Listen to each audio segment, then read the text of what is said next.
ওকে, video title দেখেই বুঝতে পেরেছেন আজকের এই ভিডিওতে আমরা মূলত সাই-হাব বা সায়েন্স হাব নিয়ে কথা বলবো। সাই-হাব এবং সায়েন্স হাব বিষয়টা কি আমরা সকলেই মোটামুটি জানি যে এটি এমন একটি ওয়েবসাইট যেখানে আমরা যে লিটারেচার বা আর্টিকেলগুলো বা যে পেপারগুলো অর্থাৎ রিসার্চ পেপারগুলো অনলাইনে ফ্রিলি অ্যাভেলেবল না, অর্থাৎ পেমেন্টের মাধ্যমে সেই পেপারগুলোতে অ্যাক্সেস নিতে হয়, এই ধরনের পেপারগুলো সাধারণত এই ওয়েবসাইটে আমরা ফ্রি পেয়ে থাকি। সো কাজটার শুরুতে আমরা একটি ব্রাউজারে চলে এসেছি, আমি গুগল ক্রোম বেছে নিয়েছি, আপনি যে কোনো একটিতে আসতে পারেন, সেটা হতে পারে ফায়ারফক্স আর মজিলা, ফায়ারফক্স মজিলা অথবা মাইক্রোসফট এজ, এনিথিং এলস। ওকে, দেন আমি এখানে সাই-হাব লিখে সার্চ করছি, SCI just hyphen HUB hub. তো প্রথমেই যে ওয়েব পেজটা আসে আমি এখানে যেতে পারি। এছাড়াও আরও অনেক এই সাই-হাবেরই ওয়েব পেজ রয়েছে, অর্থাৎ ডিফারেন্ট ডোমেইন রয়েছে, যেমন এটা হচ্ছে sci-hub.ac, দেন sci-hub.something.net, দেন sci-hub.live। তো আমি যেহেতু এটাই সচরাচর ইউজ করি তাই এখানে চলে যাচ্ছি। গুড। এখানে তারা বলছে যে এখানে আপনাকে একটা রেফারেন্স দিতে হবে। কি ধরনের রেফারেন্স দিতে হবে?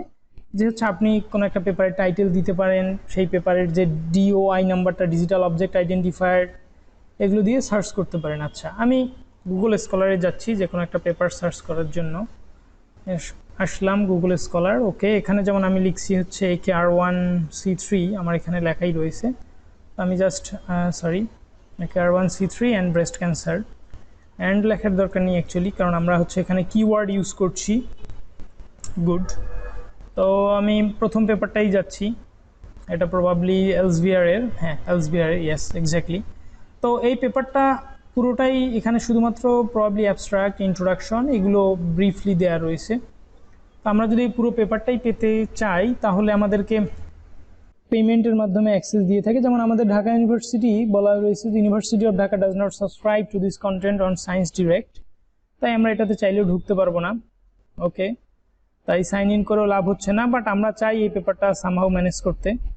তো সেজন্য আমি পেপারটার এই যে টাইটেলটা রয়েছে জাস্ট কপি করে নিলাম, কপি করে আমি যে আবার সাই-হাবে আসলাম, এখানে জাস্ট পেস্ট করে ওপেনে ক্লিক করলাম, এবং ম্যাজিকের মতো এই পেপারটা আমরা এখানে দেখতে পাচ্ছি। হ্যাঁ, সেম পেপারই এখানে কিন্তু তারা দিয়েছে। গুড।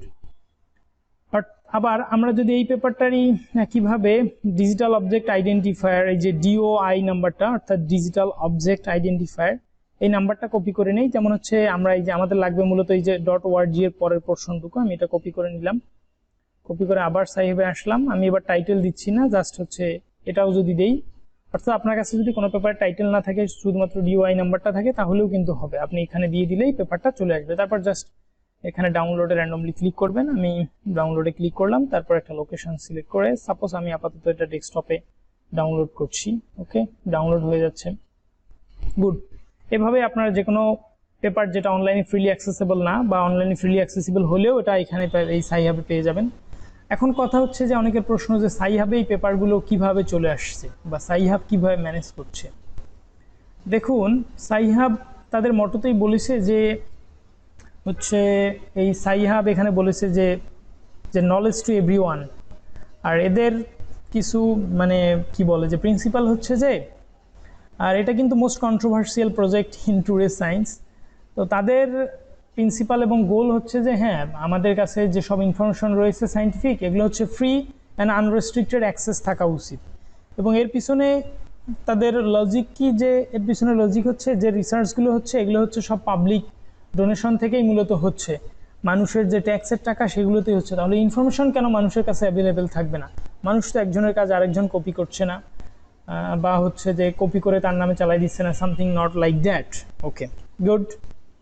এখন আমার সাজেশন হচ্ছে, দেখুন আপনারা নিজের ইচ্ছা এটা ইউজ করবেন, আমার এক্ষেত্রে দায়বদ্ধতা নেই, এথিক্স মেনটেন করবেন, আর শুধুমাত্র এডুকেশনাল পারপোজে ইউজ করবেন, আর অন্য কোনো কি বলে যে কমার্শিয়াল পারপোজে ইউজ করবেন না।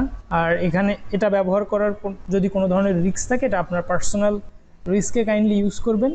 তো আজকের ভিডিও এ পর্যন্তই। আমি নেক্সট ভিডিওতে আলোচনা করব যে আপনি যখন এই পেপারটি পড়ছেন, এই পড়া অবস্থায় যদি হচ্ছে এটা জাস্ট কপি করে আবার সাই-হাবে এসে পেস্ট করে দেওয়া, এই ঝামেলায় যদি যেতে না চান, যদি মনে হয় যে আমি এই পেজে থাকা অবস্থায় কেমন হতো যদি পেপারটা ডাউনলোড করতে পারতাম এক ক্লিকে কোথাও, হ্যাঁ, আমরা সেই যে গুগল ক্রোম এক্সটেনশনগুলো রয়েছে, এক্সটেনশন অর্থ হচ্ছে যে আপনার এই গুগল ক্রোম তো একটা সফটওয়্যার, তো এই সফটওয়্যারকে সাপোর্ট দেওয়ার জন্য ছোট ছোট কিছু সফটওয়্যার বা সেট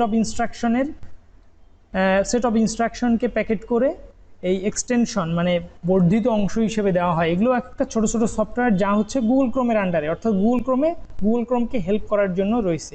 তো ওইরকম একটা এক্সটেনশন নিয়ে আলোচনা করব, যেটা মূলত এক ক্লিকেই জাস্ট আপনাকে এই পেপারটি অ্যাভেলেবেল করে দেবে। ওকে, সে পর্যন্ত পাশেই থাকুন। আর কোনো ধরনের কোয়েরি থাকলে কাইন্ডলি কমেন্ট বক্সে জানাবেন, আর হোয়াটসঅ্যাপ নাম্বার রয়েছে আমার, সেখানেও জানাতে পারেন। বাট কেউ কল করবেন না, হোয়াটসঅ্যাপে টেক্সট করতে পারেন খুব বেশি এমার্জেন্সি হলে। ওকে, থ্যাংক ইউ।